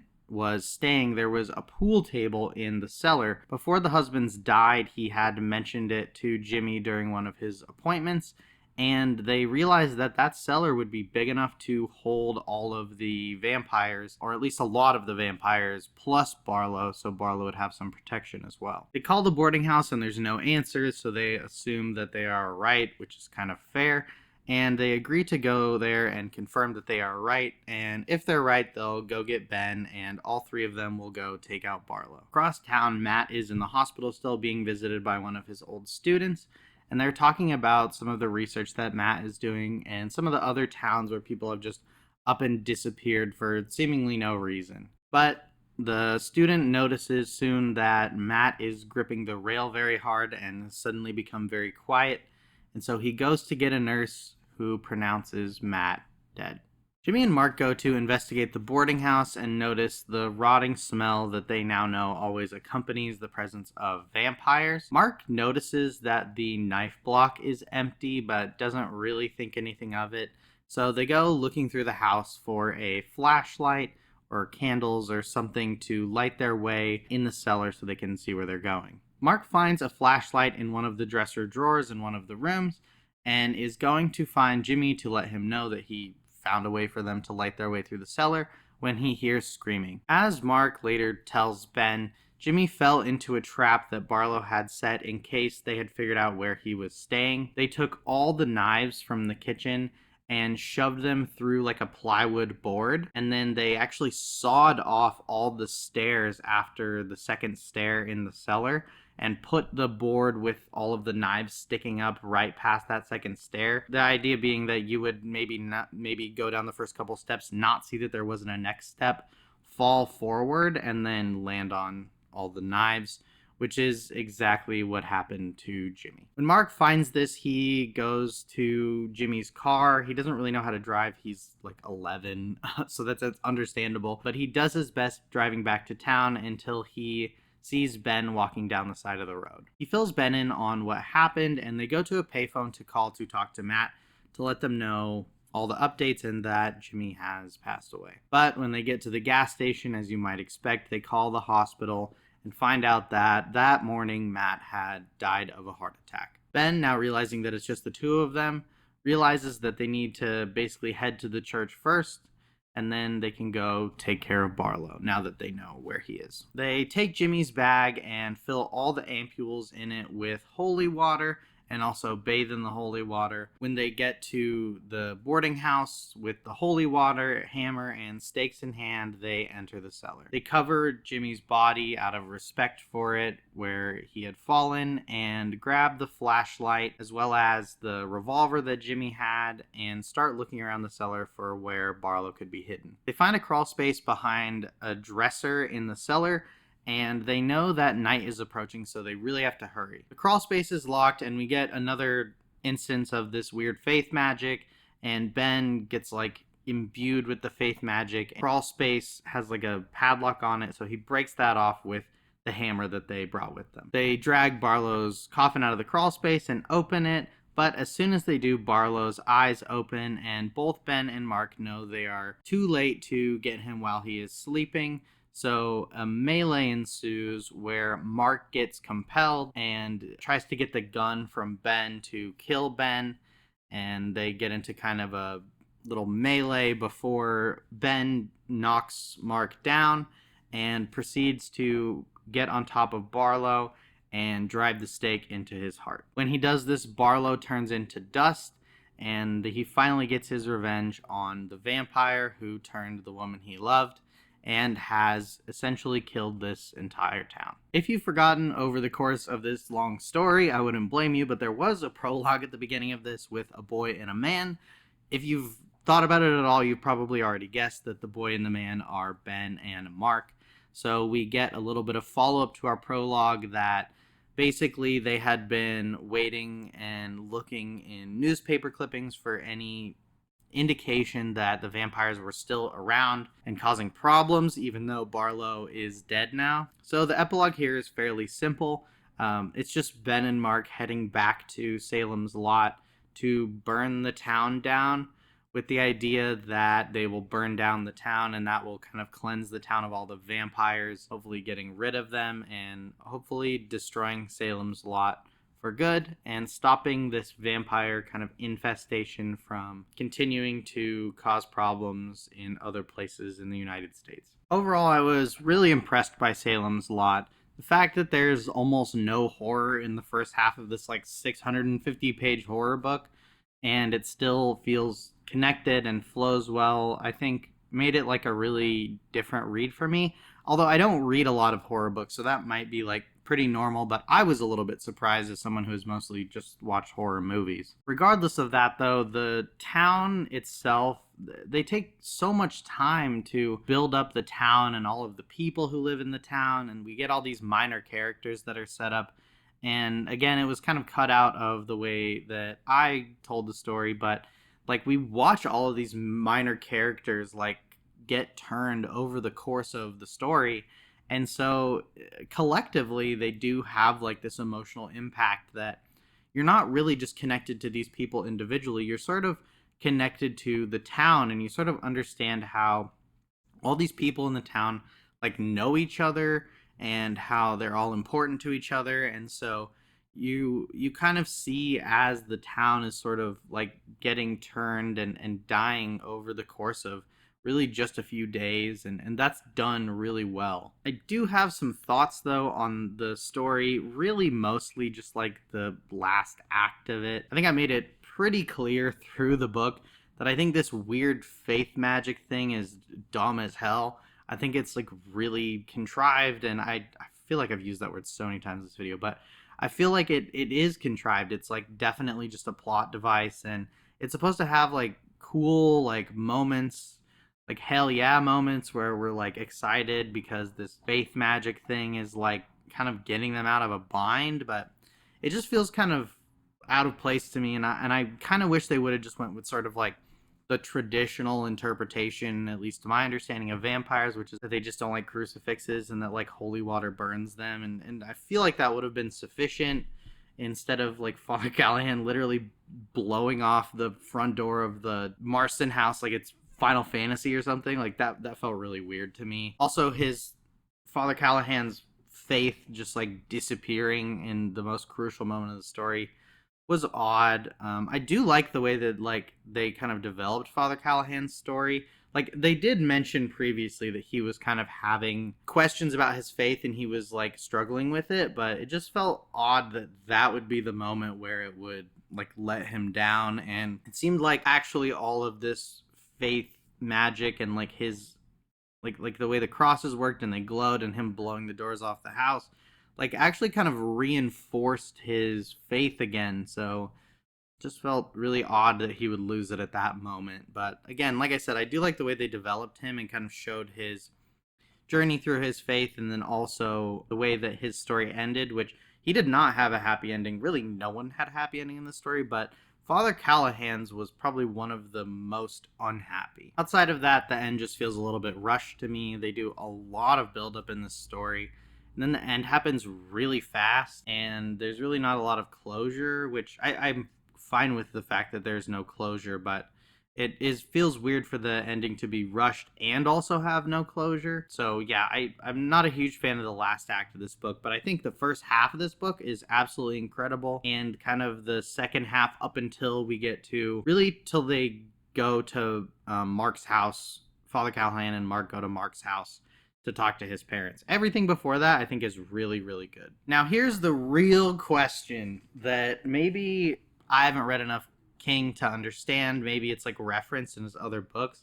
I know there's sort of a connected universe, but what's the deal with this fire from 1951? My question is, are we supposed to assume that the fire from 1951 was also to cleanse vampires and it was similar? Let me find it. There's a really weird passage in the book where they kind of talk about the fire of 1951.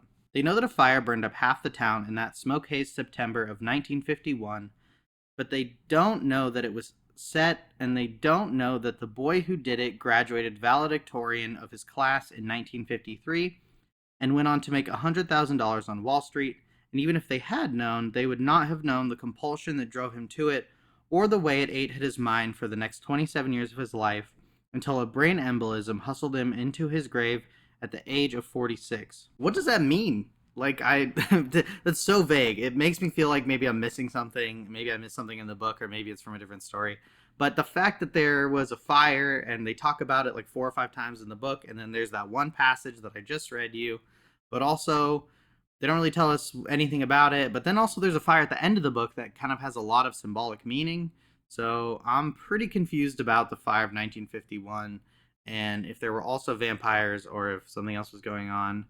Maybe the only other King book that I can think of that I know has a fire in it is Firestarter. I don't know if that's the name of the book, but I know that's the name of the movie adaptation.